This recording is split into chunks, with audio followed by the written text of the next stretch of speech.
My name's Mattson, and my story is the Mitten. One very cold, snowy day, a little boy went to his old grandma's house. Now, since it was a snow day, the boy wanted to build a snowman.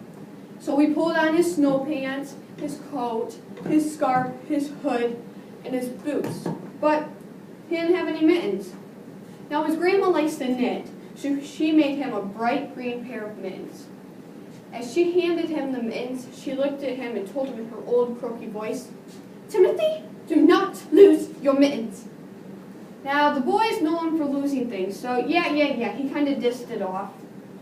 And so he headed straight for the door, and his grandma shuffled over, carefully clasped his shoulder, said, "Timothy, remember, do not lose your mittens." And the boy, "Yeah, I got it, Grandma, stop." So he ran outside, and he finally found a white, dusted area that was all flat and ready to have a snowman built on it.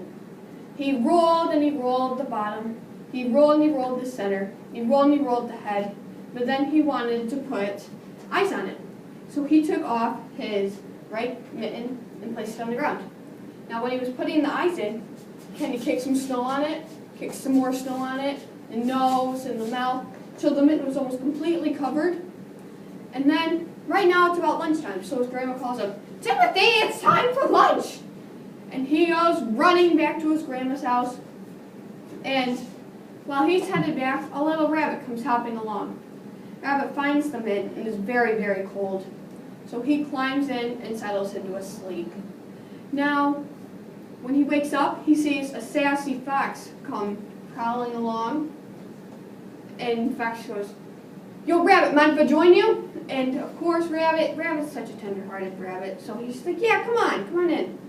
And then a big fuzzy bear comes, really stiff-legged, walking far away from his den, and he says in his gruff voice, "Mind if I join you guys?" And Rabbit, "Yeah, come on in, settle down." And more animals came, and the mitten grew and expanded, until a little cricket came hopping along.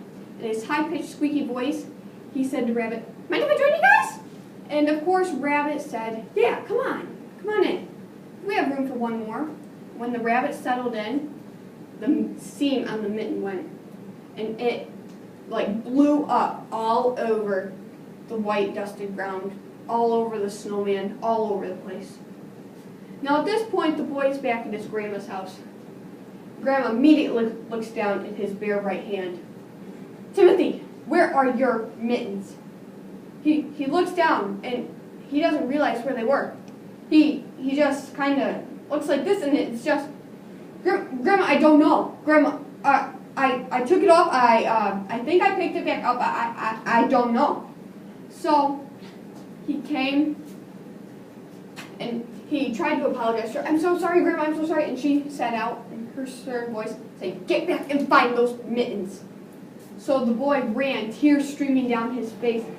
And he gets there, and he looks, and he doesn't know what to say. It's just, "My mitten, it's in pieces." And his red nose started to run, his eyes still, tears falling out of him. He runs back to his grandma's house. "Grandma, the animals, they have my," and she looks at him and she's just, "What did he just say?" So she pulls on her old battered down coat, her scarf and her boots, her hood, and heads out with the boy. They shuffle along. She's older, and she finally gets there, and all she can say is, "Wow." That's all she sees. She just can't believe that animals took the mitten, and it kind of went to pieces. So they head back to the house, enjoy the rest of their snow day, and from that day on, Grandma knits one right-hand mitten and lays it outside for the animals.